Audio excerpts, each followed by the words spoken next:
আসলে আমাদের রাত গভীর হয়ে গেছে, আর আমাদের যিনি প্রধান আকর্ষণ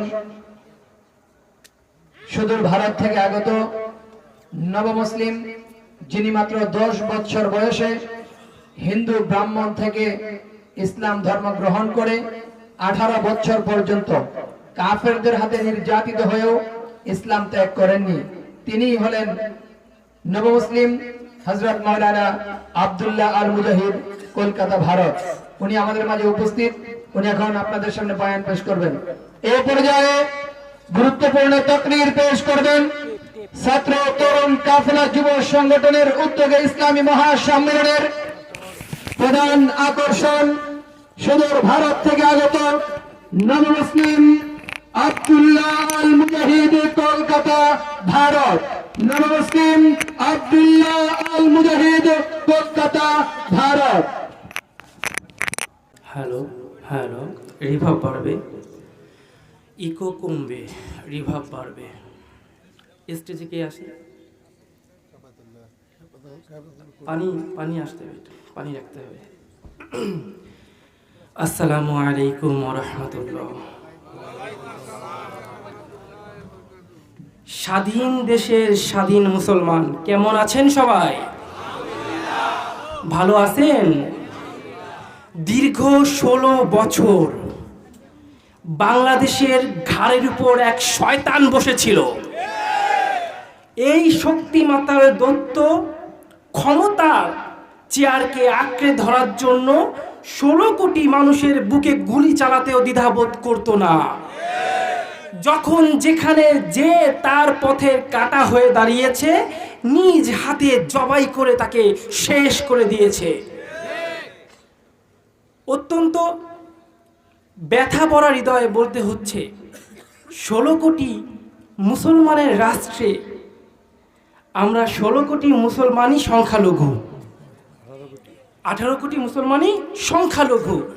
আজ পর্যন্ত জেলখানায় কোনো হিন্দু গুরুদেব গেছে শুনছেন নাকি? কোনো খ্রিস্টান পাদ্রী গেছে শুনছেন নাকি? গেছে কারা? আমরা আলেমরা। গেছে কারা? কারণটা কি? কারণ একটাই, আমরা সত্য কথা মুখের উপর টাস টাস করে বলে দিই। আমরা হকের কথা বলি, আর আমরা হকের কথা বলি বিধায় তাদের বড় বড় বোতল খাওয়াটা বন্ধ হয়ে যায়, মেয়ে নিয়ে রাত্রি যাপন করা বন্ধ হয়ে যায়, দুর্নীতি করা বন্ধ হয়ে যায়। এই জন্যই তো আমাদের মুখে তালা মারা, আমাদেরকে হত্যা করা, আমাদেরকে গুম করা, এটাই ছিল তাদের প্রধান টার্গেট। ঠিক কিনা মুসলমান? মহান আল্লাহ তাআলার রহমতে এই শয়তান আমাদের ঘাড় থেকে পালিয়ে এখন আমার ঘাড়ে গিয়ে উঠছে। আপনাদের ঘাড় থেকে পালিয়ে আমার ঘাড়ে গিয়ে উঠছে। ঠিক কিনা? আমরা বাবা ভয়ে আছি। নরেন্দ্র মোদী আর হাসিনা দুজন মিলে দেখা গেল কবে বলে দিল কিরাসিন তেল নাই তো কি হয়েছে, সয়াবিন তেল নাই তো কি হয়েছে, গরুর মুদ দিয়ে রান্না করে খাও। আপনাকে দেশে কইছে না? বেগুনি নাই তো কুমড়ো দিয়ে বেগুনি বানাও, কইছে না? গোস্ত নাই কাঁঠাল দিয়ে বার্গার বানাও, কইছে না? একটা দেশের প্রধানমন্ত্রী এমন হয় নাকি? হ্যাঁ, আল্লাহ তাআলা আমাদের হেফাজত করুন। কিয়ামতের মাঠে আমরা যারা উম্মতে মুহাম্মাদি আছি, আমাদের মধ্যে সব থেকে যারা নিকৃষ্ট গুনাহগার, যাদের জন্য জাহান্নাম ওয়াজিব হয়ে গিয়েছে, যখন আল্লাহ তাআলার পক্ষ থেকে হুকুম দেওয়া হবে যাও তোমরা জাহান্নামী, তোমরা জাহান্নামে চলে যাও, তখন ফেরেশতারা বড় বড় রশি নিয়ে শিকল নিয়ে ছুটে আসবে সেই সব উম্মতি মুহাম্মাদিকে গ্রেফতার করার জন্য। সাথে সাথে আল্লাহ বলবেন, এই স্টপ, হাতে হাত করা পরাবা না, মাজায় দড়ি পরাবা না। হতে পারে সে গুনাহগার, কিন্তু সে আমার বন্ধুর উম্মত, তার একটা সম্মান আছে, তাই তাকে সসম্মানে জাহান্নামে নিয়ে যাও। অথচ এই দেশে আমরা দেখেছি আলেম ওলামা, হকপন্থী আলেম ওলামা, যারা সরাসরি রাসূলের উত্তরসূরি, তাদের হাতে হাত করা, মাজায় দড়ি দিয়ে ধাক্কা দিতে দিতে জেলখানায় নিয়ে যাওয়া হয়েছে। পরিমণি, পাপিয়া, এদের মতো নষ্ট মহিলাদেরকে জেলখানায় নেওয়া হয়েছে। হাতে হাত করা থাকে না, মাজায় দড়ি থাকে না, আলেমদের মাজায় দড়ি দিয়ে টেনে হেসে ওই জেলখানায় নেওয়ার স্পর্ধা তোমাদেরকে কে দিয়েছিল? তোমাদের দাফন, তোমাদের কাফন, তোমাদের কবর এই দেশের মাটিতে হবে না। স্মরণ করুন, আজ থেকে 14 বছর আগের কথা। একজন আল্লামা বলেছিলেন, এমন একটা সময় আসবে তোমাদের স্থান এই মাটিতে হবে না, পালায় গিয়ে দিল্লির কোলে গিয়ে উঠবা। ঠিক কিনা? চিনেছেন সেই আল্লামাকে? এখন তো বলতে আর ভয় নাই। কে তিনি? কোরআনের পাখি আজ দিয়ে গেল ফাঁকি, ফিরে আর আসবে না যতবার ডাকি। কোরআনের পাখি আজ দিয়ে গেল ফাঁকি, ফিরে আর আসবে না যতবার ডাকি। সুমধুর কণ্ঠে গাইবে না গান, করবে না কোনো দিন মানবিমান। কোরআনের পাখি আজ দিয়ে গেল ফাঁকি, ফিরে আর আসবে না যতবার ডাকি। ঠিক কিনা? আল্লামা আর ফিরে আসবে না, আর কখনো তার দারাজ কণ্ঠের ওয়াজ শুনবো না। হে মুসলমান, তোমরা বিগত সরকারের দেওয়া সমস্ত আঘাত হয়তো একদিন ভুলে যাবা, কিন্তু যতবার সাইদির কণ্ঠ শুনবা কলিজার মুখ দুমড়ে মুছড়ে উঠবে।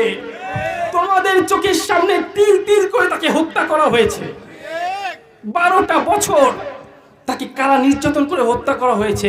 এর বিচার এই মাটিতে হবেই হবে।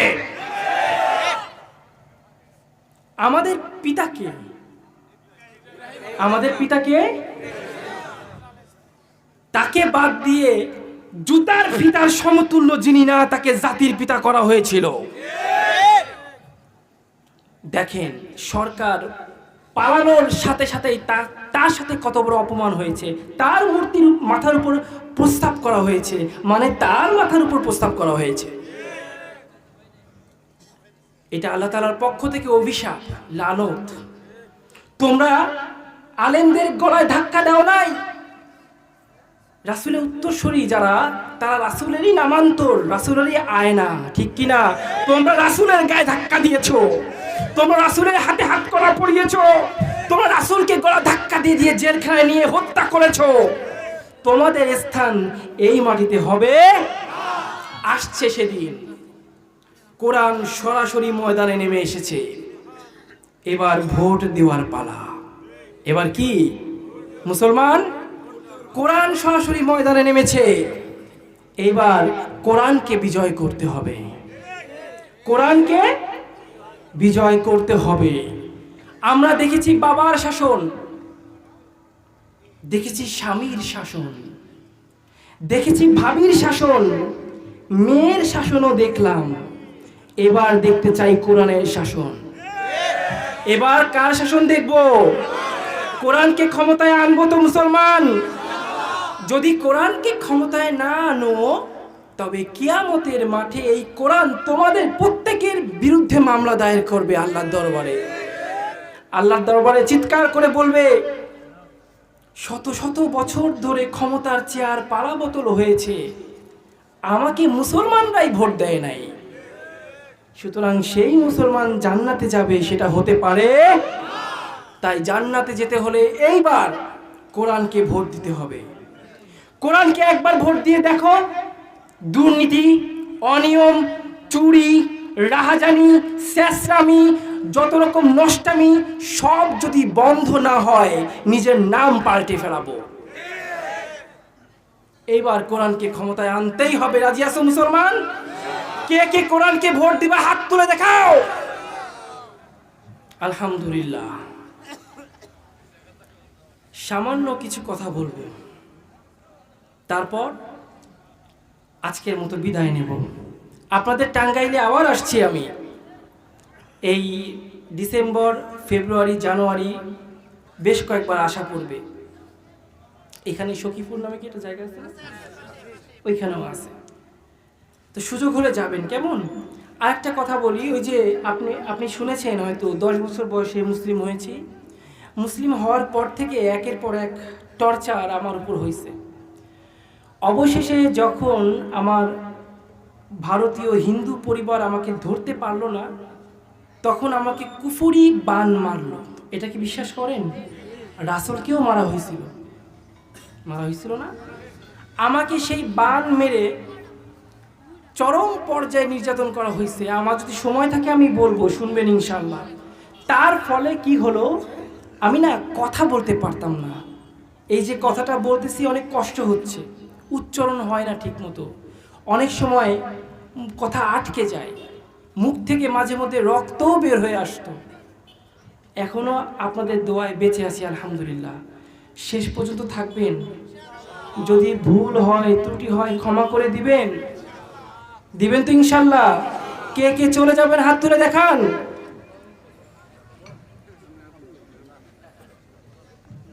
মাশাআল্লাহ, কেউ তো হাত তুলে নাই। এই পানি কে দিছে? হ্যাঁ, মেলা গরম এটা। স্টেজে কে আছে? একজন থাকে স্টেজে, পানি মিশাই দিন। তাহলে শুরু করছি, হ্যাঁ।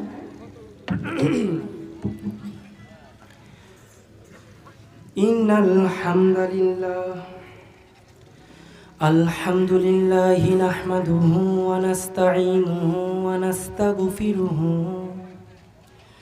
ওয়া নু'মিনু বিহি ওয়া নাতাওয়াক্কালু আলাইহি ওয়া নাউযু বিল্লাহি মিন শুরুরি আনফুসিনা ওয়া মিন সাইয়্যাতি আ'মালিনা মান ইয়াহদিহিল্লাহু ফালা মুদিল্লা লাহু ওয়া মান ইউদ্লিলহু ফালা হাদিয়া লাহু ওয়া নাশহাদু আন লা ইলাহা ইল্লাল্লাহু ওয়াহদাহু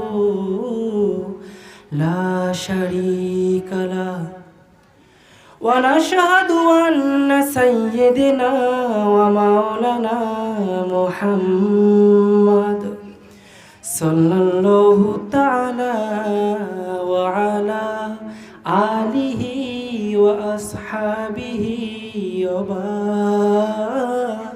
বারাকা ওয়া সাল্লাম আরসালাহু বিল হাক্কি বাশীরাও ওয়া নাযীরাও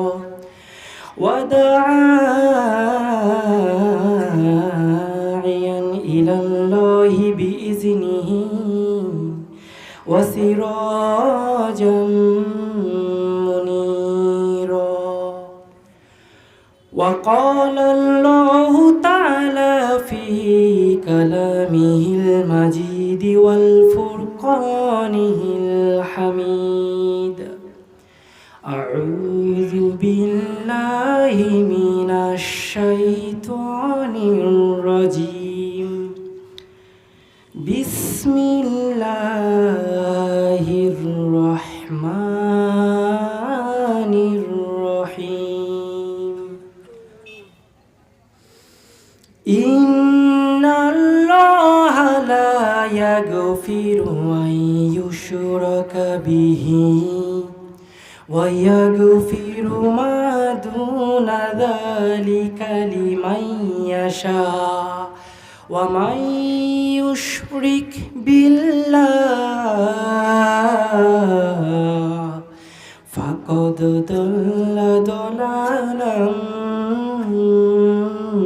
بعيدا صدق الله العظيم وصدق رسوله النبي الكريم ونحن على ذلك لمن الشاهدين والشاكرين والحمد لله رب العالمين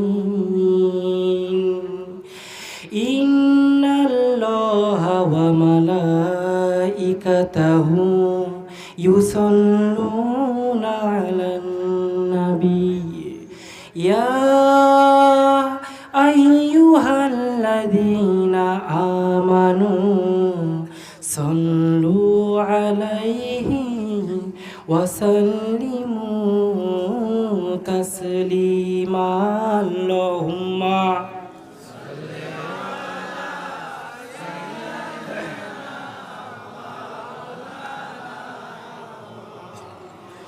وعلى آل سيدنا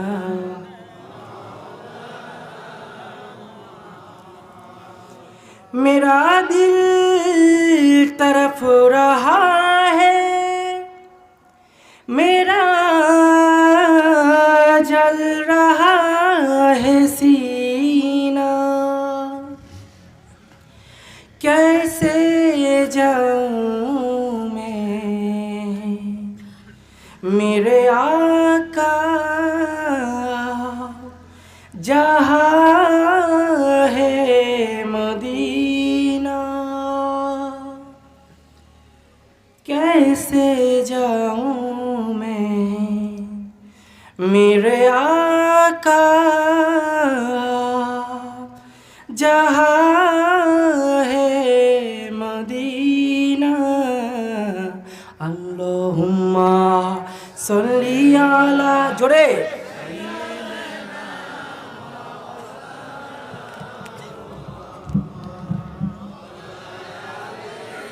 सैयदना मौलाना मुहम्मद হিরার গুহায় তোমারি ধ্যান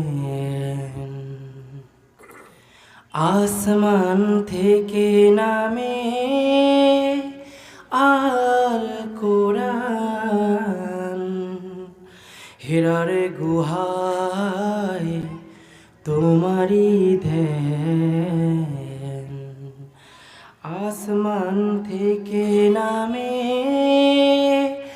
আল কোরআন ভাঙলো সবার ভুল তোমারি পরে আসলো সবাই ছায়া তলে হে রাসূল তোমাকে ভুলি আমি কেমন করে হে রাসূল তোমাকে ভুলি আমি কেমন করে আল্লাহুম্মা সল্লি আলা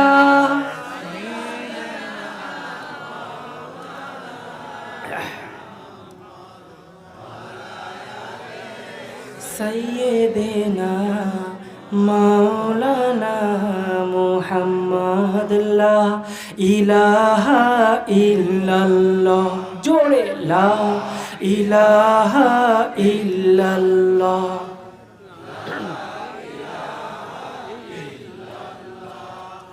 ला इलाहा इल्लल्लाह ला इलाहा इल्लल्लाह मुहम्मदुर रसूलुल्लाह ला इलाहा इल्लल्लाह मुहम्मदुर रसूलुल्लाह सल्लल्लाहु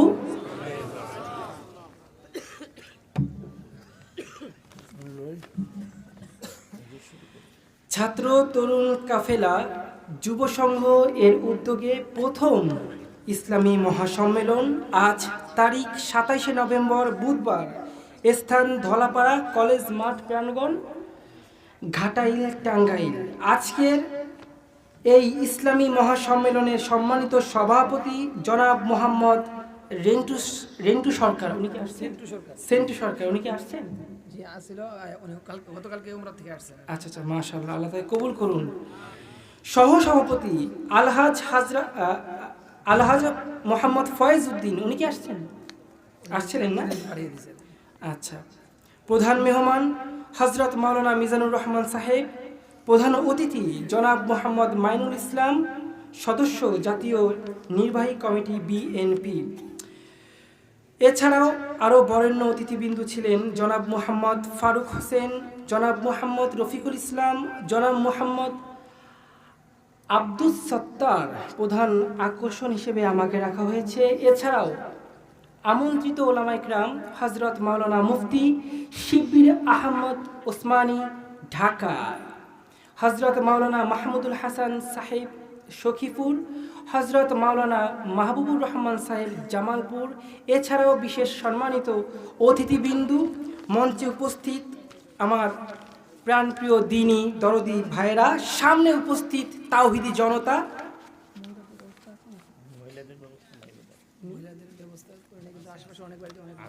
আচ্ছা, এবং আশেপাশের বাসায় শ্রবণরত মা ও বোনেরা, যে যেখান থেকে শুনছেন, আমি গুনাহগার আব্দুল্লাহ আল মুজাহিদের পক্ষ থেকে আরও একবার আসসালামু আলাইকুম ওয়া রাহমাতুল্লাহ।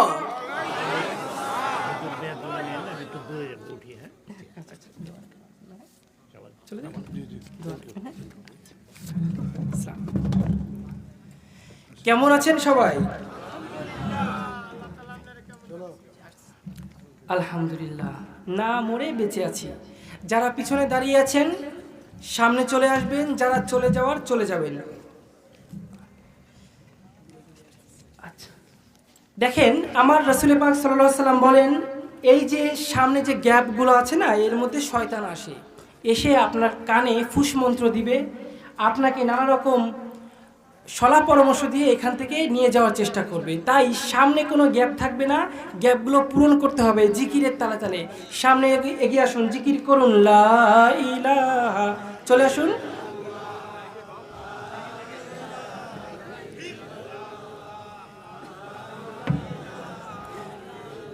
চলে আসুন। যারা দাঁড়িয়ে আছেন, যারা ওয়াজ শুনবেন তারা চলে আসুন, যারা শুনবেন না চলে যান, সমস্যা নেই। লা ইলাহা, লা ইলাহা,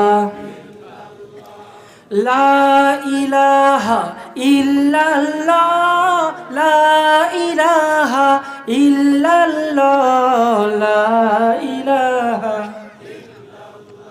এগিয়ে আসুন ভাই, সামনে ফাঁকা আছে, এগিয়ে আসুন।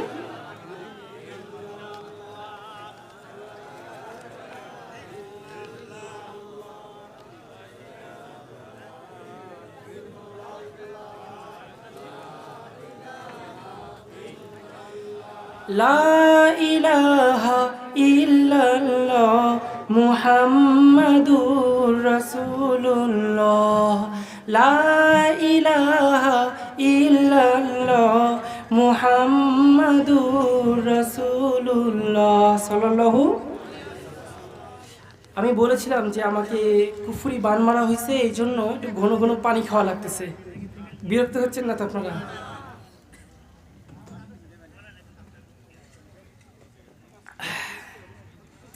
আপনাদের এখানে অন্য একজন বক্তাকে দাওয়াত দেওয়া হয়েছিল, তাই না? জানেন তো, তার নামও আব্দুল্লাহ। তবে তাকে বাদ দিয়ে পরে আমাকে আনা হয়েছে, কারণ তারা ভাইরাল বক্তা। আমি একটু খাতা কলম নিয়ে বসে চিন্তা ভাবনা করে দেখেছি, যারাই আজকে ভাইরাল বক্তা হয়েছেন, এদের মধ্যে অধিকাংশ ইসলামের সাথে বেয়াদবি করে তারপরে ভাইরাল হয়েছে, ঠিক কিনা? অনেকগুলো ক্যামেরা ভাড়া করবে, ভাড়া করে অনেকগুলো ক্যামেরা থাকবে, মিডিয়া থাকবে, ভাড়া করে রাসূল পাক সাল্লাল্লাহু আলাইহি ওয়াসাল্লামের নামে বাজে কথা বলবে, ইসলামের নামে বাজে কথা বলবে, কোনো এক আলেমের নামে বাজে কথা বলবে, ওই অংশটা ভাইরাল করে দেবে, ব্যাস সে ভাইরাল।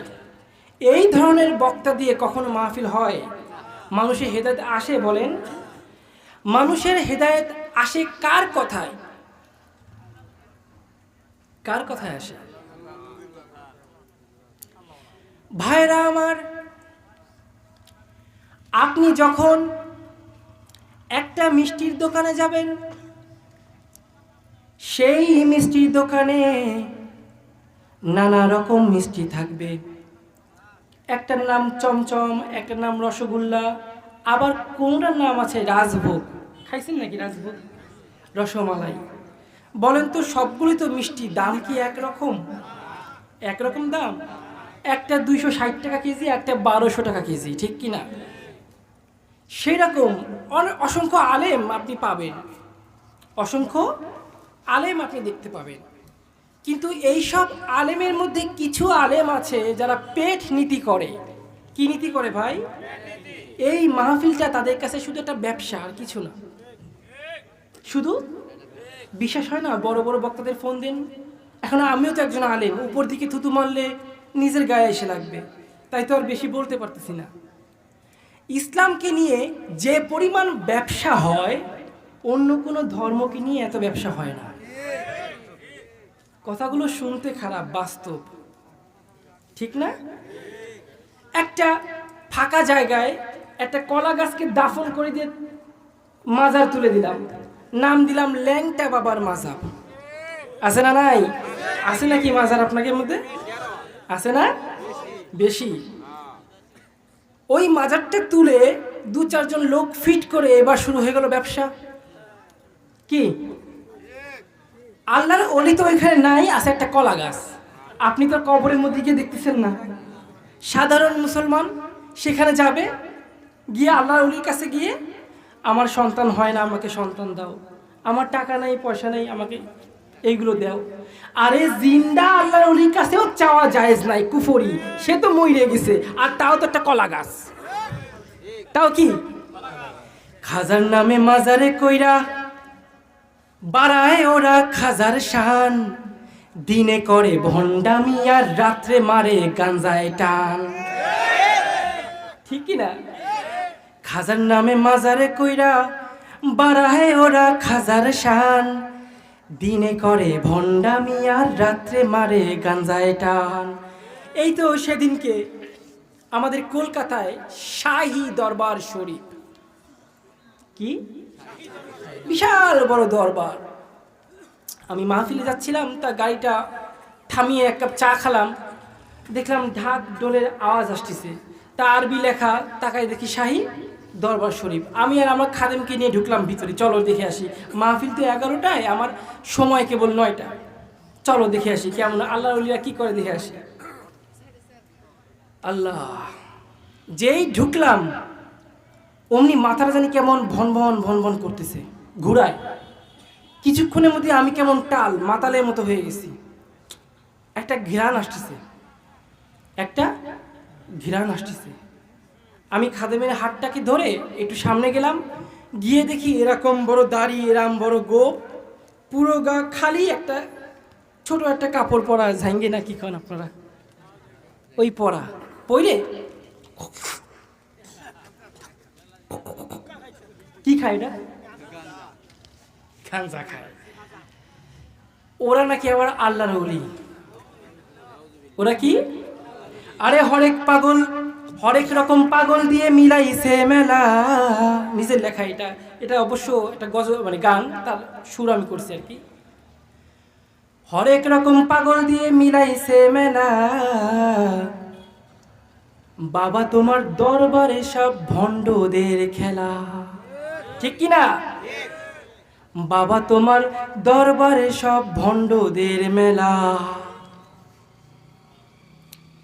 দাড়ি টুপি নেই রে খবর, আছে শুধু চুল, হাইগে মুতে নেয় না পানি, সে আসে কে রাসূল, ঠিক কি না? কয় পানির মতো এত পবিত্র জিনিস এখানে লাগানো যায়? ঠাই লাগায় না। সে কি? আসে কে রাসূল। সে কি? ভণ্ড পীরের মুরিদ যারা, তারা হবে সর্বহারা। ভণ্ড পীরের মুরিদ যারা, তারা হবে সর্বহারা। আমল সব ধ্বংস হবে, থাকবে না তাদের ঈমান, দিনে করে ভণ্ডামি আর রাত্রে মারে। এই আপনাদের সব জানেন, দিনে করে ভণ্ডামি আর রাত্রে মারে গাঞ্জা। এটা ভাইরা আমার, ইবাদত করার জন্য আপনাকে পাঠানো হয়েছে, তবে ইবাদত হতে হবে ইবাদতের মতো। ইবাদত যদি নিজের ইচ্ছা মতো করো, ওইটা ইবাদত হবে না ফরমানি। যে ঈমান আমল নিয়ে তুমি ওই বাবার দরবারে যাচ্ছ, আল্লাহর উপর ভরসা না করে বাবার কাছে ভরসা করেছ, বাবাকে বলো আমার সন্তান হয় না, আমাকে তুমি একটা সন্তান দাও রে বাবা। খবর নিয়ে দেখো বাবা নিজেরই বিয়ে হয় নাই। বিয়ে কার হাতে? বিয়ে কার হাতে? সন্তান দেওয়ার ক্ষমতা কার? সন্তান দেওয়ার ক্ষমতা একমাত্র আল্লাহ। কিন্তু তুমি অবুঝের মতো জেনে হোক বা না জেনে হোক বাবার কাছে সন্তান চেয়েছো, তুমি কাফের। তুমি কি? তুমি আর মুসলমান না। ভাইরা আমার, ইবাদত হবে শুধু আল্লাহর জন্য। আল্লাহ ব্যতীত অন্য কাউকে যদি হিল্লা বানাও, আল্লাহ থাকতে কি হিল্লার প্রয়োজন হয়? আল্লাহ একাই 100, আল্লাহ একাই যথেষ্ট, ঠিক কি না? হিল্লার দরকার হয় নাকি? আমরা কিন্তু অনেক সময় বলি যে একজন উপরে এক আল্লাহ আছে, নিচে হিল্লাও লাগে। এটা কুফরি কথা। এটা কি বাবা? কুফরি কথা। এটা কখনোই বলবেন না। খারাপ লাগছে? খারাপ লাগছে? অফ করে দিব? বন্ধ করে দিব? চলে যাবেন? কে কে হাত তোলেন? 100-তে 100 দিলাম। ভাইরা আমার, আল্লাহ তাআলা সবকিছু ক্ষমা করবেন, কিন্তু কোনোভাবেই যদি আপনি শিরকি করে বসেন, ওই শিরকিকে ক্ষমা করবেন না। আপনার পাশের বাড়ির হিন্দু ভাইটার দিকে লক্ষ্য করুন। ওই হিন্দু ভাইটা আল্লাহ বলে একজন আছে ঠিকই মানে, কিন্তু সম্পত্তির ভগবান মনে করে লক্ষ্মীকে। সম্পত্তি দেওয়ার মালিক কাকে মনে করে? রিজিক দেওয়ার মালিক কাকে মনে করে? কিন্তু আপনি মুসলমান, আপনার লক্ষ্য থাকবে শুধু আল্লাহর দিকে। রিজিক কে দিবে? রিজিক কে দিবে? কিন্তু বর্তমানের মুসলমান চাকরির উপর ডিপেন্ডেড। ওই হিন্দু ভাইটা বিশ্বাস করে লক্ষ্মী আমারে খাওয়ায়, তুমি মুসলমান, তুমি বিশ্বাস করো ওই চাকরি আমারে খাওয়ায়। ও যদি কাফের হয়, তুমি কি? কি বাবা? ওই হিন্দু ভাইটা মনে করে সম্পত্তি আমাকে লক্ষ্মী দেয়, আর তুমি মনে করো চাকরি করতে পারলেই সম্পত্তি অর্জন করা যাবে। ওই হিন্দু ভাই যদি কাফের হয়, তুমি মনে হয় পীর সাহেব। পীর সাহেব না? তাই আমাদের ঈমান থাকবে কার উপর? চাকরির উপর। হ্যাঁ, চাকরি খাওয়ায়। চাকরি হচ্ছে সুন্নাত, ওটা করব সুন্নাত মনে করে। চাকরি আমার রিজিক দাতা এমনটা কখনোই বিশ্বাস করা যাবে না। করা যাবে? जिंदगी में बंदगी तू करना है, जिंदगी में बंदगी शर्मिंदा है, जिंदगी में बंदगी शर्मिंदा है। दुनिया में हो दुनिया का तलबगार न हो,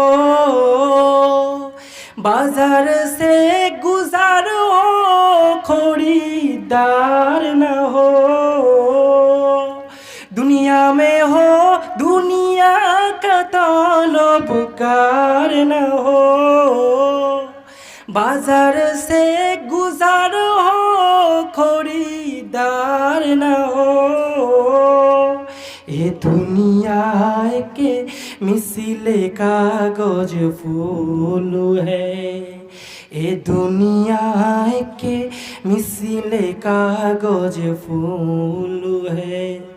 जिंदगी में बंदगी तू करना है, जिंदगी बे बंदगी शर्मिंदा है, जिंदगी बे बंदगी शर्मिंदा है। ভাইরা আমার, আমাদের মধ্যে আবার এমন এমন অনেক আছে যারা চাকরি করে, যারা ব্যবসা করে, আছে না নাই? ব্যবসা যারা করি তারা মনে করি ব্যবসা আমারে খাওয়ায়। তারা কি মনে করি? ব্যবসা আমারে খাওয়ায়, ব্যবসায় লস হলে খাবো কি, ব্যবসায় লস হলে বাঁচবো কি, সে চিন্তা করে, আছে না নাই? ব্যবসা কি তোমারে খাওয়ায় না কি রে বাবা? ব্যবসা খাওয়ায়? ব্যবসা তোমারে খাওয়ায় না, ওইটা হচ্ছে সুন্নাত, তাই সুন্নাত মনে করে করব, ব্যবসা কখনোই খাওয়ায় না। নাটোরের একটা ঘটনা শুনুন। এক তরমুজ ব্যবসায়ী, সে মাঠে বিশাল বড় 5 বিঘা জমিতে তরমুজ চাষ করছে। পাশেই নদী, বিশাল বন্যায় সেই তরমুজের মাঠটা কি তলিয়ে গিয়েছে। কি হয়েছে বাবা? তলিয়ে গিয়েছে। এখন তরমুজে যদি পানি লাগে তরমুজ নষ্ট হয়ে যায়। ওই লোকটা ছিল 5 ওয়াক্ত নামাজি, আল্লাহর উপর পরিপূর্ণ ইয়াকিন ছিল, বিশ্বাস ছিল। এই জন্য ওই লোকটা করলো কি, আল্লাহর কাছে সেজদায় পড়ে কান্নাকাটি শুরু করলো। কান্নাকাটি করে বলতেছে, আল্লাহ তুমি সম্পত্তি দাও, তুমি সম্পত্তি নেও, তুমি আমার ব্যবসায় এত বড় লস করে দিয়েছো আল্লাহ, আমি তোমার উপর তাওয়াক্কুল করলাম, তুমি একটু দয়া করো, আমার উপর দয়া করো। এই বলে সেজদায় পড়ে কাঁদে আর কাঁদে। ভাইরা আমার, 3-4 দিন পর সে নিজের খেতে গেল।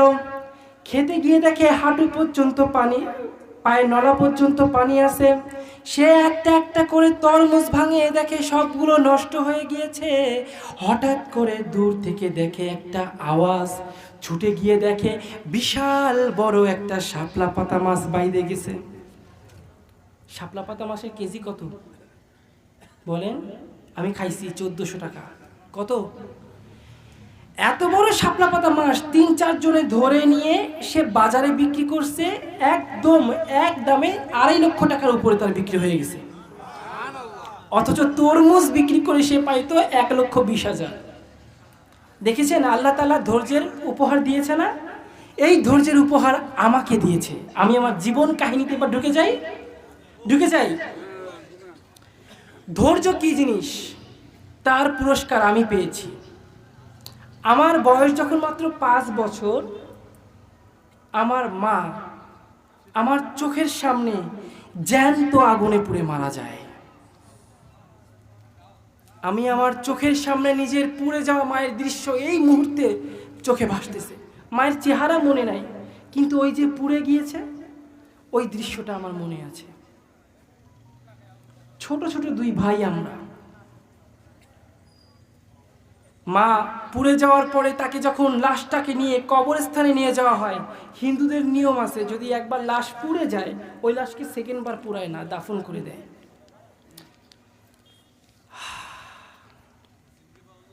আমার মাকে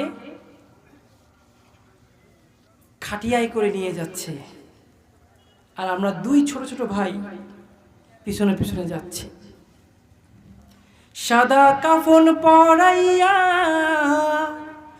খাটে মায়ের শোয়াইয়া, মায়েরে তোমরা কই যাইতাছো লইয়া, ও গ্রামবাসী একটু দাঁড়াও মায়েরে দেখি, জনম ভৈরা মায়েরে দেখি, ও গ্রামবাসী একটু দাঁড়াও মায়েরে দেখি। আমার মাকে ওই কবরস্থানে গিয়ে দাফন করানো হলো। যুদ্ধ যখন এই দেশে বেঁধেছিল, আমার দাদা তখন এই দেশেও জমি কিনেছিল খুলনাতে। খুলনায় যাওয়া হয়েছে নাকি কারো? গেছেন? আর কে গেছেন? খুলনাতে আমার অফিস, আমি থাকি এখন ভারতেই, তবে 25 বা 26 সালের মধ্যে ইনশাল্লাহ এই দেশে চলে আসব। দোয়া রাখবেন। আমার উপর বেশ হুমকি দামকি হচ্ছে, আমার উপর বেশ অত্যাচার চলতেছে। বিশেষ করে আমি কিন্তু নরেন্দ্র মোদীর বিরুদ্ধে সরাসরি কথা বলি। কথা বলবো না কেন? ওই নরপিশাচের হাতে লক্ষ লক্ষ আলেমের রক্ত লেগে আছে। কলকাতার প্রায় 1300 মাদ্রাসাকে বুলডোজার দিয়ে ভেঙে ফেলেছে। আসামের 700 মাদ্রাসা ভেঙে দিছে। ওর জন্য কি অন্তরে কোনো মায়া দেওয়া থাকতে পারে? আল্লাহ, ওর জন্য তো হেদায়েতের দোয়া করতেও লজ্জা লাগে। ও তো ফেরাউন। ও কি ফেরাউন? ফেরাউনকে ছাড়াই গেছে। এক ফেরাউন ওই দেশে, আর এক ফেরাউন এই দেশে। এখন দুই ফেরাউন এক জায়গায়। আমার দেশের অবস্থা কি হবে আল্লাহ জানে।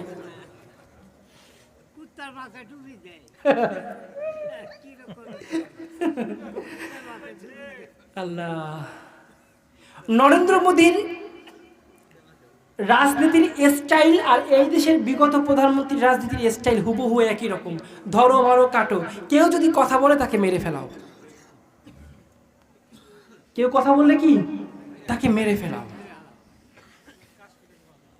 আমি টাঙ্গাইলের মুসলমানদের কাছে রিকোয়েস্ট করব, এই জমিনে আর কখনো ভারতীয় কোনো গোলামের আশ্রয় হবে না। আমরা না খেয়ে মরব, তবু ভারতের গোলামি করব না।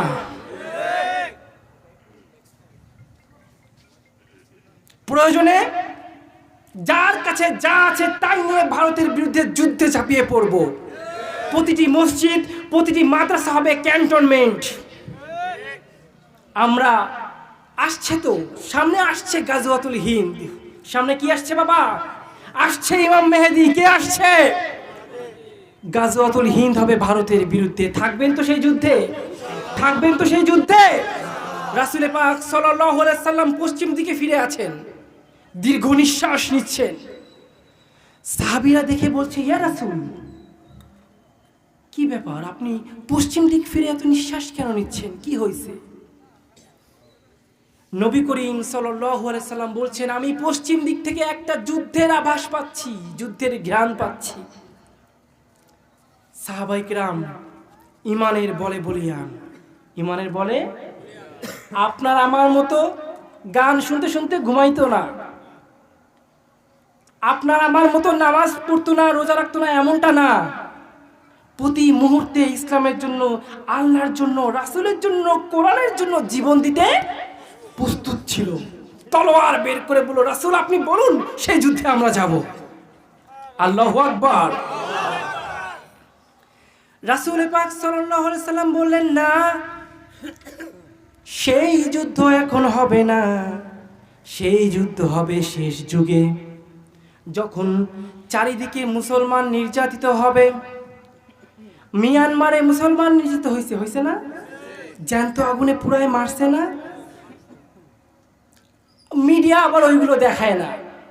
মিডিয়া ওইগুলো দেখায় না। কি হবে লেখালেখি কলমবাজির এই মহড়া, সমাজের সত্য কথা যদি না হয় তুলে ধরা। যদি ওই ঘুষের বলে কলমটা উল্টো চলে, যদি ওই ঘুষের বলে কলমটা উল্টো চলে, তবে কি যাবে রোখা সমাজটাকে? কি হবে বেঁচে থেকে অযথা বিদ্যা শিখে? যদি না গড়তে পারি শোষণবিহীন সমাজটাকে, কি হবে বেঁচে থেকে? ঠিক কি না? ঘুষের বলে কলমটা কিন্তু 16 বছর উল্টোই চলেছে। ঠিক কি না? আজকে টুকটাক যা ওই যে সরকার বিরোধী কথা বলে, বিগত সরকার বিরোধী কথা শোনেন না, ঠেলায় পড়ে বলতেছে। উপায় নাই, জনগণ তো পিটাই মাইরে ফেলাবে।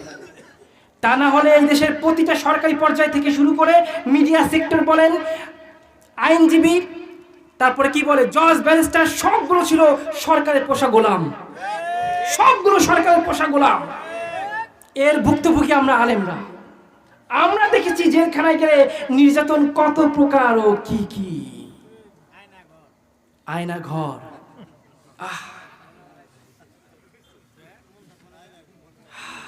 তোদের জন্য আয়না ঘর জাহান্নামে আল্লাহ আলাদা করে সৃষ্টি করে রাখছে। ঠিক কি না? ফেরেশতা লাগবে না। যদি কিয়ামতের মাঠে একবার আমাকে বলে, আব্দুল্লাহ তুই জান্নাতি, যদি আমাকে আল্লাহ বলে, একবার যদি বলে আব্দুল্লাহ তুমি জান্নাতি, আল্লাহর কথা কি ব্যাক করার কোনো উপায় আছে? যা বলছে সেটাই আল্লাহ ধরে ধরে ধরে না, ধরলে আল্লাহ এমন ধরে ধরছে মুখে খাবার খাওয়ার সুযোগ পায় নাই, পালাইতে বাধ্য হয়েছে। আমার মতো তার সিরা এরে যদি কয় তুই জান্নাতি, তাইলে আমি হাতুড়ি একখান নিয়ে জাহান্নামের দিকে দৌড়বো। কিরে আব্দুল্লাহ কই যাস? আল্লাহ 16 বছর যারা আমাকে পিটাইছে, আমি এবার যাই তাকে পিটাবো। জাহান্নামের আগুন কি গায়ে লাগবে? লাগবে? কেন লাগবে না? আমি তো জান্নাতি ঘোষণা হয়ে গেছি, জাহান্নামের আগুন লাগবে? লাগবে না। ফেরেশতার তো মনে কোনো আফসোস নাই, দুঃখ নাই, ওরে কইছে মারো, খালি মারে। আমাদের মনে দুঃখ আছে, আমাদের মনে কষ্ট আছে, আল্লাহ আমাকে হারানোর বেদনা আছে, ঠিক কিনা? ওই ফেরেশতার থেকে 4 গুণ ডবল আমরা মারতে পারবো, ঠিক কিনা? আবু জাহেল ফেরাউন কোথায় আছে খুঁজে বের করে পিটা বোঝাইয়ে। তবে তার জন্য জান্নাতি আগে হওয়া লাগবে নাকি? নিজে জাহান্নামী হইলে ওরাও মাইর খাবে, আমিও মাইর খাবো। সাহাবীরা বলছেন তলোয়ার বের করে আপনি একবার হুকুম দেন, সেই যুদ্ধে আমরা ঝাঁপিয়ে পড়ব। নবী করিম বললেন না, সেই যুদ্ধ এখন না, হবে শেষ যুগে, যখন মুসলমানদেরকে হত্যা করা হবে, মুসলমানদের দেয়ালে পিঠ থেকে যাবে, বাধ্য হয়ে তখন পশ্চিমা বিশ্বের বিরুদ্ধে যুদ্ধ করবে। সেই যুদ্ধ সামনে, সেই যুদ্ধ আমরা কে কে সেই যুদ্ধে হাত তুলে আল্লাহকে দেখান। লিল্লাহে তাকবীর, লিল্লাহে তাকবীর, লিল্লাহে তাকবীর। এই যুদ্ধে যে শহীদ হবে, সে বদরের যুদ্ধে শহীদ হওয়ার যে মর্যাদা, সেই মর্যাদা লাভ করবে। আর যদি 22-এ ফিরে আসেন, আপনি হবেন গাজী। আপনি কি হবেন? নেক্সট টাইম কোনো গুনাহ কাউন্ট হবে না, মানে আপনাকে দিয়ে আল্লাহ কোনো গুনাই করাবে না। সুবহানাল্লাহ। এমন একটা সুযোগ যদি সামনে আসে, হাতছাড়া করবেন কেউ? মরা তো লাগবেই, মরা লাগবে না? মরতে তো হবেই। সেই মৃত্যুর থেকে বড় উপহারের মৃত্যু কি আছে, যেই মৃত্যু শুধু আল্লাহর জন্য হয়?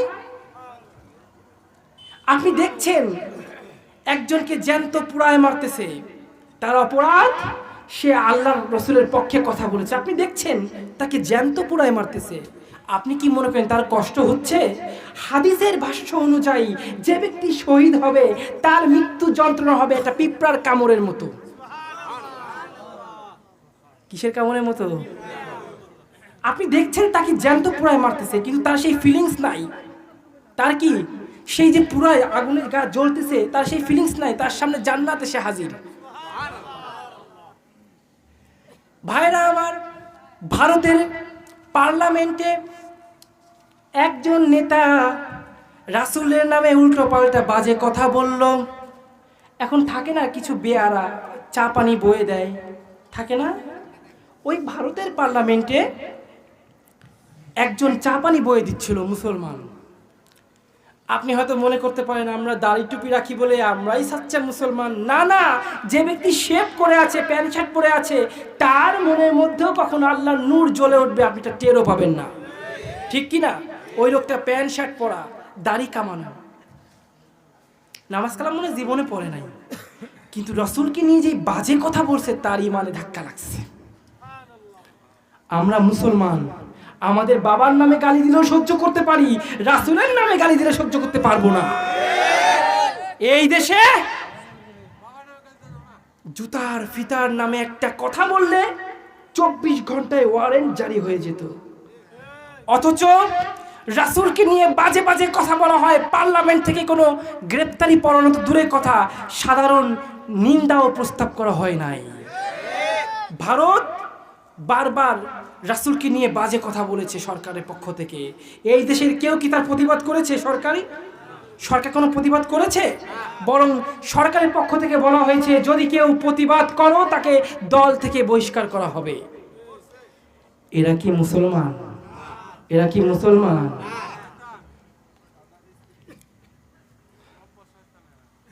এরা ফেরাউনের বংশধর। ফেরাউন, লেডিস ফেরাউন। কি ফেরাউন? ওই লোকটার সামনে যখন ওইটা বলছে, ওই যে চা পানি বয়ে দিচ্ছিল, ওর ইমানে ধাক্কা লাগছে। অতগুলো লোকের সামনে এমপির কলার ধরে ইচ্ছা মতো ঘুষাইছে, ঘুষায় নাক টাক ভেঙে ফেলাইছে। সুবহানাল্লাহ কইলেন না? নাক টাক ফাটাই দিছে। ফাটাই দিলে এখন কি তারে ছাড়ে? তারে তো গ্রেপ্তার করা হয়েছে। গ্রেপ্তার করা হইলে এই নিউজ লাইভে দেখানো হয়েছে, সবাই দেখে ফেলছে। এই নিউজ পুরো ভারত, এমনকি বাংলাদেশেও মনে হয় শুনছেন বিষয়টা, পুরো ভারতে ছড়ায় গেছে। ভারতে আলেম ওলামা বড় বড় যারা আছেন তারা গেছে জেলখানায়। জেলখানায় গিয়ে বলে যে তুমি আগামীকাল যখন তোমাকে কোর্টে উঠাবে, তুমি বলবা যে আমার তখন মাথার সেন্স ঠিক ছিল না, তাই আমি এটা বলছি, আমাকে ক্ষমা করে দিন। দেখবা কাফের বেদিনটা তোমারে ক্ষমা করে দিবে। আলেমরা এই বুদ্ধি দিছে, ঠিক আছে। পরের দিন সেই যে বেয়ারা, আমরা বেয়ারা বলি, আপনারা কি বলেন? ওইটা ওইটা কোনো কাজ কিন্তু ছোট না, ছোট করে দেখবেন না। দেখছেন আপনারা যে কাজকে ছোট বলছেন, সেই ছোট এক কাজের লোকটাকে আল্লাহ তাআলা কোন পর্যায়ে নিছে এখন শোনেন। পরের দিন যখন তাকে কোর্টে তোলা হলো, জজ কোর্টের সামনে, জজের সামনে দাঁড় করানো হলো। জজ বলল, তোমার এত বড় সাহস? উকিল বলছে, তোমার এত বড় সাহস? তুমি এই দেশের শীর্ষ স্থানীয় মুখ্যমন্ত্রীর গায়ে হাত দিয়েছ? কিছু বলার থাকলে বলো, না হলে তোমাকে মৃত্যুদণ্ড দেওয়া হবে। ওইখানে আলেমরাও ছিল। কারা ছিল বাবা? আলেমরাও ছিল। সামনে থাকে না কিছু লোক বসে থাকে না? ওই ছেলেটা বলছে, ইয়োর অনার, যা করেছি সজ্ঞানে স্বইচ্ছাই করেছি, জেনে শুনে বুঝে করেছি। আমি নামাজ পড়ি না তো কি হয়েছে? আমি রোজা রাখতে পারি না তো হয়েছে কি? আমার গায়ে মুসলমানের রক্ত কোনো কাফেরের রক্ত না। সেই মুসলমানের কলিজার টুকরা রাসূলকে নিয়ে বাজে কথা বলবে আমার সামনে, আমি তা সহ্য করতে পারবো না। ওই রকম মৃত্যু একবার না, হাজার হাজার বার মরতে রাজি আছি, তবু রাসূলের শানে কোনো বেয়াদবি বরদাস্ত করব না। বাস, জজ তাকে মৃত্যুদণ্ড দিয়ে দিল। টেনে হিচড়ে তাকে জেলখানায় নিয়ে যাওয়া হলো। এই সাধারণ মৃত্যু যদি হয়ে যেত, আমি কখনো তাদের সাথে বসার সুযোগ পেতাম না। কিন্তু আমি কালকে শহীদের মালা গলায় জড়াবো, মৃত্যুর সাথে সাথে রাসূলের কাছে গিয়ে বসবো। ও হুজুর, এমন মৃত্যু হাজার বার মরতে পারি। তাই মুসলমানের কাছে শহীদি মৃত্যু কোনো ব্যাপার, মুসলমানের স্বপ্ন এটা। রাসূল পাক সাল্লাল্লাহু আলাইহি সাল্লামের মৃত্যুর সময় হঠাৎ করে দরজায় নক করা হলো। হযরত ফাতেমা রাদিয়াল্লাহু তাআলা আনহা সেই দরজা খুলে দেখেন একজন হুজুর দাঁড়ানো। গলার কণ্ঠ শুনে রাসূল বুঝতে পারলেন এটা আর কেউ না, আজরাইল। ও ফাতেমা, দরজাটা খুলে দাও, তাকে আসতে দাও, আমার কাছে বসতে দাও। আজরাইল রাসূলের কাছে বসে জান কবজ করার জন্য যখন বললেন, হুজুর অনুমতি দেবেন নাকি? আল্লাহ আপনাকে সালাম জানাইছে। রাসূল বললেন, হ্যাঁ, তুমি জান কবজ করতে পারো। হযরতে আজরাইল আলাইহিস সালাতু ওয়াস সালাম এইবার বুকের উপর আলতো করে হাত রাখলেন। কার বুকের উপর হাত রাখছে? জোরে নাকি আস্তে? খুব আস্তে করে হাত রাখলেন, যেন রাসূলের ব্যথা না হয়। রাসূল বললেন, ও আজরাইল, তুমি কি উহুদ পাহাড় আমার বুকের উপর চাপিয়ে দিয়েছো? তুমি কি অহুদ পাহাড়টা আমার বুকে চাপিয়ে দিয়েছো? আজরাইল কয়, না গো হুজুর, না, আলতো করে আমার হাতটা স্পর্শ করেছি। ওই মৃত্যু শয্যাতে রাসূল কাঁদতে শুরু করলেন, না জানি আমার উম্মতের সাথে কি হবে, আমার উম্মতের জান তুমি কিভাবে কবজ করবা। আফসোস করতে লাগলেন। আজরাইল বললেন, ইয়া রাসূলুল্লাহ, চিন্তা করবেন না, আপনার আদর্শকে মেনে যদি কেউ মৃত্যুবরণ করে, সে এমন ভাবে মৃত্যুবরণ করবে যেন মায়ের বুকে দুধ খেতে খেতে ঘুমিয়ে পড়েছে। ও রাসূল, আপনি কষ্ট নিবেন না, আপনি ব্যথিত হবেন না। এই হচ্ছে মৃত্যু যন্ত্রণা। আর যদি শহীদ হন, এতটুকু যন্ত্রণাও হবে। এটা হচ্ছে 1 নাম্বার ফজিলত। দ্বিতীয় ফজিলত, শহীদি মৃত্যু যার হলো, তার কাফনের কাপড় পরানো হয় না। সে যে ড্রেস পরেছিল ওই ড্রেস পরেই তাকে দাফন করা হয়। গোসলও করানো হয় না, রক্তটা ধুয়ে যাবে। রক্ত, ভাইরা আমার, কবরে রাখার সাথে সাথে জান্নাত হয়ে যাবে, কোনো সওয়াল জবাব নাই, কোনো সওয়াল জবাব। বুঝলাম না, সওয়াল জবাব হবে না। তবে হ্যাঁ, এখন তো রাস্তাঘাটে বাথরুমের মধ্যে শহীদ হয়। নাম কি? সুরঞ্জিত সেন গুপ্ত, বিগত সরকারের আমলে এমপি ছিল, ও মরছে, শহীদ হয়ে গেছে। ওই শহীদ না, কবরিয়াতের যে শহীদ, আল্লাহ রাস্তায় সত্যিকারের যে শহীদ হবে, তার জন্য কবরে সওয়াল জবাব হবে না।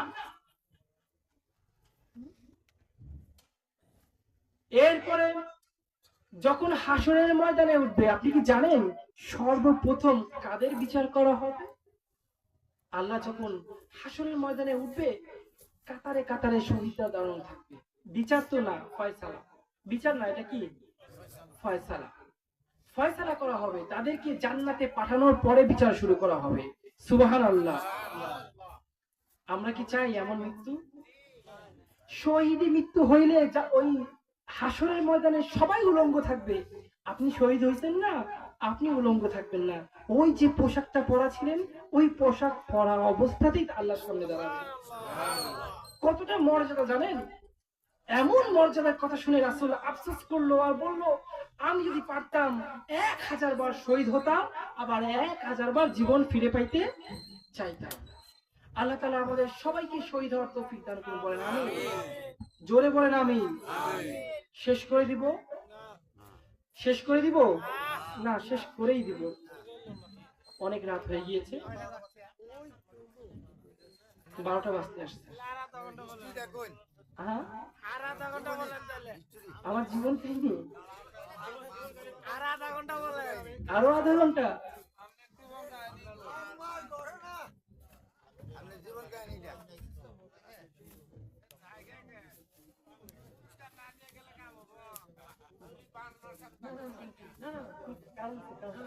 আমি কোনো দোয়া করি না, আমি কি বান মারছি? দোয়াটা কবুল হওয়ার সম্ভাবনা আপনি কি করবেন? আমি দোয়া করেন না। আচ্ছা, ওই যে বললাম মা মারা গেছে, এরপরে আমার বাবাকে জেলে ধরে নিয়ে যাওয়া হয়। সবারই তো পক্ষে বিপক্ষে লোক থাকে। স্থানীয় লোকজন মিলে বাবাকে, মাকে পুরাই মারছে এমন মামলা দিয়ে কি করছে, জেলে নিয়ে গেছে। আমরা 2 ভাই তখন এতিমের মতো হয়ে গেলাম। তখন বাংলাদেশে চলে আসলাম। বলছিলাম বাংলাদেশে বাড়ি আছে, 2 দেশের নাগরিক। আসার পরে এইখানে 2003 সালে আমার দাদি মারা যায়। তখন আমার বয়স 10 বছর কি 11 বছর। তখন তো একটু বুঝি কিনা বলেন? দাদি মারা গেলে দাদিকে আগুনে পোড়ানো হয়। এখন ওই যে একবার দেখছি আগুনে পোড়ানো, এই দ্বিতীয়বার দেখলাম আগুনে পোড়ানো, এইটা তো আমার ব্রেনকে আঘাত লাগছে। আমি খুব ভয় পেয়ে যাই। খুব ভয় পেয়ে আমি একদম সংক্ষিপ্ত করে দিচ্ছি, আমি অনেক চেষ্টা করি এই আগুনের হাত থেকে ওই ধর্মের মতামত অনুযায়ী বাঁচতে পারি কিনা। বাবাকে বললাম, এই আগুনে পুড়তে চাই না। এমন কি কোনো উপায় আছে এই আগুনে না পুড়ে স্বর্গে যাব? আল্লাহ তাআলা পবিত্র কোরআনেই বলেছেন, যদি কেউ আল্লাহর সাথে শিরক করে তবে এই দুনিয়া থেকে তাকে অপদস্থ করতে করতে ওই পরে নিয়ে যাবে। ঠিক তদ্রূপ আগুনে পোড়াইতে পোড়াইতে হিন্দুদেরকে জাহান্নামে নিয়ে যাওয়া হয়। বাবা বলল, না, এই আগুনে তোমাকে পুড়তেই হবে, কারণ এতে পড়লে তোমার গুনাহ সব মাফ। গুনাহ কি? সব মাফ। তো আমি বিভিন্ন ধর্মের মানুষের কাছে গেলাম, এতে প্রায় 1 বছর লেগে গেল। পরে খুলনাতে একটা মাদ্রাসা, কোরিয়া মাদ্রাসায় ভর্তি হলাম। সেখানে 3-4-5 বছর পড়াশোনা করলাম। কিন্তু আমার পরিবারের পক্ষ থেকে নানা রকম চেষ্টা তদবির করছে, মারছে, ধরছে, ফিরাই নিছে, কিন্তু আমাকে ধরে রাখতে পারে নাই। বারবার পালাই গেছি। ছোট মানুষ, তাতে কি ইমানের জোর ছিল সেরকম, পালাইছি। অবশেষে চিন্তা করলো, যাহ, মাইরে খাই, কি করবো এখন। বাবা ঠাকুর তান্ত্রিক, বাবা করলো কি, আমাকে বান মারলো। বান মেরে আমাকে প্রায় মৃত্যু শয্যায় ফেলে দিল। কিন্তু রাখে আল্লাহ, মারে কে? ওই ছাত্র বয়স থেকেই এই অসহ্য যন্ত্রণা আমি বয়ে বেড়াচ্ছি, আজও কাটতে পারি না। একদম সংক্ষিপ্ত করে দিলাম। অনেক কষ্ট, অনেক দুঃখ লুকায় আছে আমার হৃদয়ে, যা প্রকাশ করলে সারা থেকে উঠবেন না আপনারা। বলবো ইনশাআল্লাহ, একদিন সময় করে পুরো ঘটনাটাই বলবো।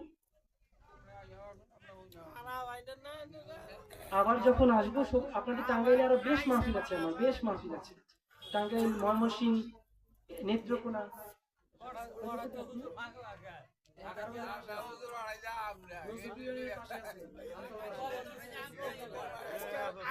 আজকে অনেক রাত হয়ে গেছে, আজকে আর না বাবা, এই তো সংক্ষিপ্ত, কিন্তু এর মধ্যে অনেক পড়াশোনা, অনেক অত্যাচার, অনেক কিছু ঘটে গেছে। আমি কোর্টে গিয়েছি, কোর্টে গিয়ে এফিডেভিট করতে গিয়ে সেখানে আর এক কাহিনী, বিশাল কাহিনী। এটা আজকে না, অন্য একদিন বলবো ইনশাল্লাহ। হ্যাঁ, আপনারা প্রোগ্রামে অ্যারেঞ্জ করুন, ডাকলে আসবো, বলে যাবো ইনশাল্লাহ। ঠিক আছে? যদি এই দেশে থাকি, ফেব্রুয়ারি পর্যন্ত আসবো। পাবেন পাবেন, পাশেই মাহফিল আছে, পাশেই মাহফিল আছে। তো এখন যতটুকু বললাম না, আমার এলেম কালাম নাই, আমি গুনাহগার বান্দা, তা সত্ত্বেও আল্লাহ এখানে উঠাইছে কেন? কেউ যাবেন না, 2টা কথা বলে যাই। এটা সব থেকে জরুরি কথা। আল্লাহ তাআলা যাকে সম্মান দিবে তার সম্মান কেউ কেড়ে নিতে পারবে। অনেক বড় বড় এলেমওয়ালা পার্সন আছেন, কষ্ট পায় না, অহংকার করতেছে না, এখানে ওঠার তৌফিক হয় না। এটা অহংকার না, এটা শুকরিয়া। আমার মতো গুনাহগার বান্দা, যে ঠিক মতো কথাও এখন বলতে পারতেছে না, তাকে কেন এখানে উঠানো? 2টা কারণে। আমি আল্লাহকে ভালোবাসি। আমি কি করি ভাই? আপনার নামাজ আর আমার নামাজ, আপনিও 5 ওয়াক্ত নামাজ পড়েন, আমিও 5 ওয়াক্ত নামাজ পড়ি। একটা পার্থক্য আছে। পার্থক্যটা কি জানেন? আপনি নামাজ পড়েন জান্নাতের লোভে, হ্যাঁ পড়া যাবে, নিষেধ নাই। আর আমি নামাজ পড়ি আল্লাহর মুহাব্বতে, আল্লাহকে ভালোবাসি। কি বাবা? আল্লাহকে ভালোবেসে নামাজটা পড়ি। এই ভালোবাসা ছিল বিদায় এখনো ইসলামের উপর টিকে আছে, না হলে টিকে থাকা সম্ভব ছিল না। আজকে আল্লাহ কণ্ঠের অবস্থা খারাপ, দীর্ঘ 12 ঘন্টা জার্নি করে আসছি। আজকে না বাবা, হ্যাঁ পরে আবার একসময় ইনশাআল্লাহ করবো। যতটুকু বলেছি, আল্লাহ প্রথমে আমাকে, তারপরে সামনে যারা আছেন সবাইকে তা মানার তৌফিক দান করুন। বলেন আমিন। জোরে বলেন না আমিন। ওয়া আখিরু দাওয়ানা আনিল হামদুলিল্লাহি।